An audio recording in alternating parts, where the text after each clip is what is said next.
feels like I'm a different person. But if you're new to this channel, welcome. This is Medicine with Vixen. That's me, and I'm a third-year medical student. I'm currently on my family medicine rotation, and I come to you with videos weekly about my pre-med term, med school life, and a little bit of everything in between. Do me a favor, hit the subscribe button, hit the like button, and leave me a comment down below. All right, and so now let me get up out of this coat, and then I'm gonna talk to you a little bit more about the medication I'm on, the dose that I'm taking, how it is currently impacting my focus and concentration levels, and where do I go from here? Okay, so let's get into it. Med student, recently diagnosed with ADHD, but pretty much probably have had it since childhood. Go figure. All right.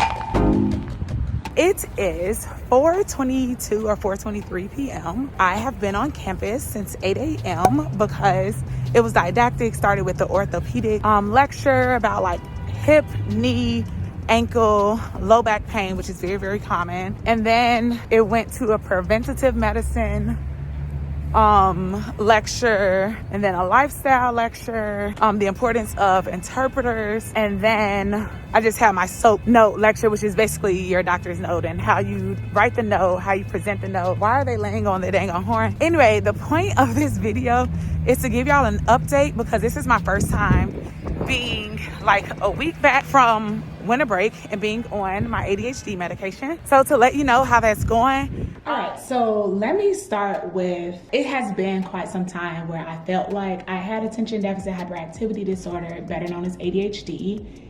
And like maybe in college, I kind of thought these things because, well, it was a little bit of a mixture between like a lot.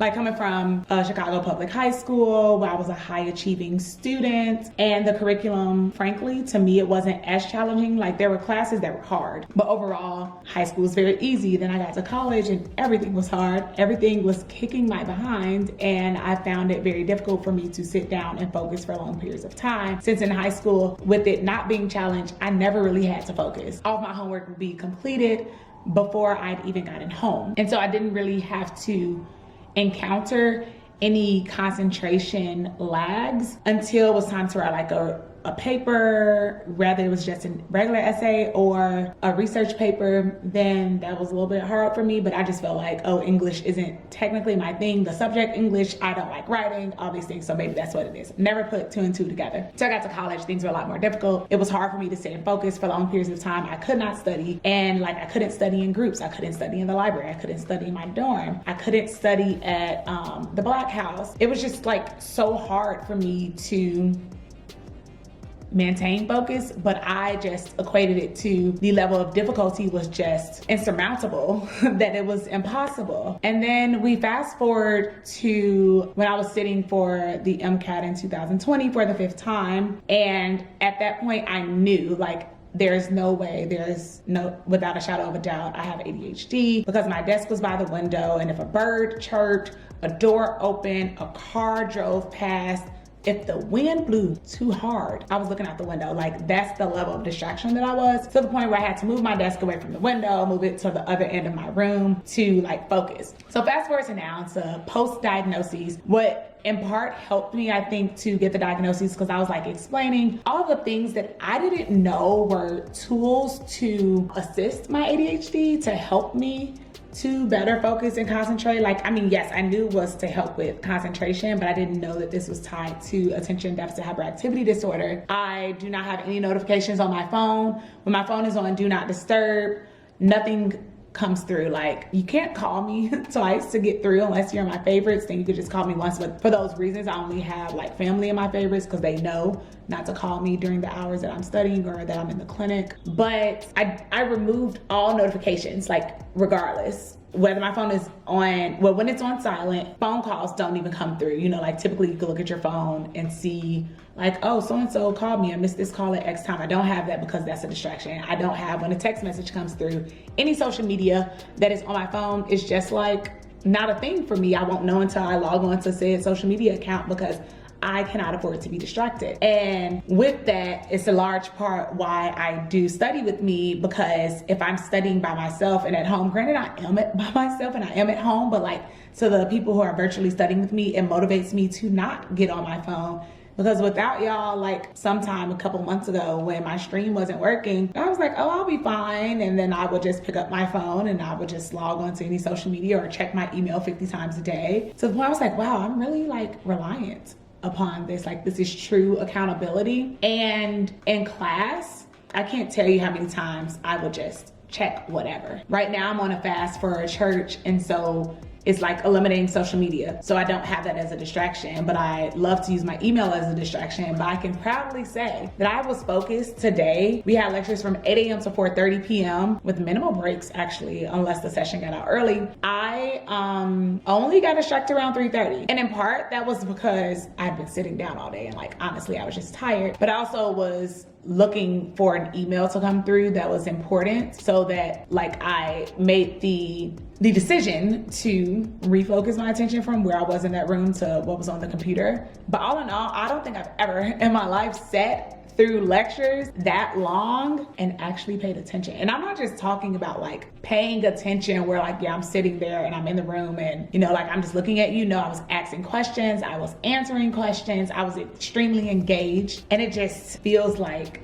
I'm a different person or I'm like actually being able to be who I am. Like inherently, this is who I was made to be, who I was called to be, but my disorder was preventing me from being my full self or showing up completely as me, because I quickly lose my train of thought or I'd get distracted and I wasn't able to like, you know, just show up as the person that I am. And so the medication that I am on is called Vyvanse. It is a stimulant and it's 10 milligrams, which is the lowest dose that you can be on. And a main side effect that my nurse practitioner asked me about was to check my blood pressure before I could even get a refill. She refused to refill my medication if I didn't tell her what my blood pressure is, because the medication can have an adverse effect of hypotension, so it could decrease my blood pressure where it's too low. So the first blood pressure reading that I gave her was, I can't really remember, but maybe it was like 94/62. And she was like, oh, that's kind of low. Like, is your blood pressure always like this? I'm like, oh, it tends to be on the side of low normal, because normal is between 90/60 and 120/80. So clearly I was nearing where I was about to drop into hypotension. Oh, and excuse me, I definitely made a mistake with that. It doesn't cause hypotension. It can cause hypertension, I believe. Either way, it has some impact on your blood pressure. I'm almost certain it's hypertension. Yes, and I sent another blood pressure reading in and it was like normal, like super normal, 117 over like 74 or something like that. Because I've never struggled with hypertension or anything. I don't have like any risk factors. So it's just like shared decision making and the provider ensuring that I know what the risks are of taking this medication, but also the benefits. And she asked me like at my like 3-week follow-up, when at that time I'd only been on the medication for less than 2 weeks, because you know it was a whole big deal about actually getting the pills and these extra barriers that people or the healthcare system creates for patients, making things difficult for you to get what you need to be your whole true self, which is like ridiculous, but I'll post that Vlogmas video somewhere up above. I was just like, you know, this is so different, because I started taking the medication and I've been hyper focused. Like I wanted to get a research assignment done. And so I seemingly took my medication at 4 p.m. and you are to take it in the morning due to being hyper focused.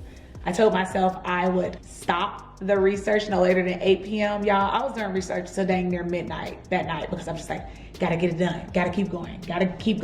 And that was wild. And I was kind of like, you know, but it's helping me to not procrastinate. And, you know, like, I love that, because I don't like that I've fallen back into this trend or this behavior of procrastination. And she is really big on reshaping your words, reshaping or retooling things that you're saying so that you're not speaking down to yourself and actually like speaking in a positive light. She's like, you know, it's not so much of you procrastinating, it's that you lacked the tools or the, I can't find the exact words that she said, but it was basically like you weren't able to be your full and whole self. And so you were putting things in place to help you get to, you know, to help you progress as far as you have this long without medication. Like if you need to make a list in order to get things done and you don't make the list, that's not necessarily procrastination. It's just that you forgot what has been working for you previously and you kind of got distracted from doing that. So I'm liking this whole thing of like positive self-talk, because like in clinic, these are things that we taught with patients, like giving motivational interviewing. And if a patient says something to down themselves, I'm not going to tell them, no, don't do that. No, don't say that. But I'm also not going to repeat what they say. I'm going to rephrase it until it's kind of like ingrained in you to speak a little bit more kind to yourself, because I know that like in life, we can be our own biggest critics. You know, if you wouldn't say it to your best friend, don't say it to yourself. Unless you're a mean best friend, you know, then hey. But like mainly I'm very, nice or nicer to other people than I am to myself. So it's something I'm working on in 2024. But I just kind of wanted to like bring y'all on this journey of new diagnosis and treatment of an ADHD medical student or a student in medical school who has ADHD, because again, this is not my identity. It is just a part of who I am. And I think it's important though to share my story and let people know it doesn't matter what age you are. If you feel like this is something that you're struggling with, something that you're dealing with, it's important to get tested so that you can receive all of the accommodations that are rightfully afforded to you in order to have equal access, to education, academia, as your peers, the people who are around you. My nurse practitioner also told me that they had diagnosed a patient last year who was like 65, because a lot of women go underdiagnosed or undiagnosed and past DSM-5 or whatever DSM book they're on by now. It used to just say like ADHD could be diagnosed in childhood, and that's not true, because people are good at masking, and typically women or girls are good at masking because society tells us that we have to be high achievers, we have to be smart, we have to do this, we have to do that. And then they say that boys will be boys. So boys are overdiagnosed and girls are underdiagnosed. So I don't know who that's going to help, but point being is I'm a person who doesn't really like medication. If I get a headache, I'm real quick to be like, okay, I'm gonna turn these lights off, I'm gonna get off my phone, I'm going to maybe put like a warm rag on my head, I'm gonna drink some tea, and I'm gonna go to sleep. But if there's some long-term medication that I need to make me better, I'm gonna do it. When it was the anxiety, I took the pills, took it every day, and I set an alarm on my phone every morning until I got in the habit of taking it every morning. And so now I sit them in the kitchen because I know I'm gonna eat breakfast every morning and probably grab a piece of fruit. So when I grab that fruit, I see that my medication, my Vyvanse is right here, my multivitamin is here, and also my doxycycline for acne is right here on my kitchen counter. So let's take that, drink this water, and let's get out of the house. Let me know down below in the comments if you have any questions about the process of me getting diagnosed with ADHD, how I felt when I got the diagnosis, or how I felt all these years navigating academic spaces without formally having a diagnosis or being on medication. Any type of question that you have, feel free to ask me down below in the comments. And yeah, that's all I got for you today, and I'll see y'all next week. Bye.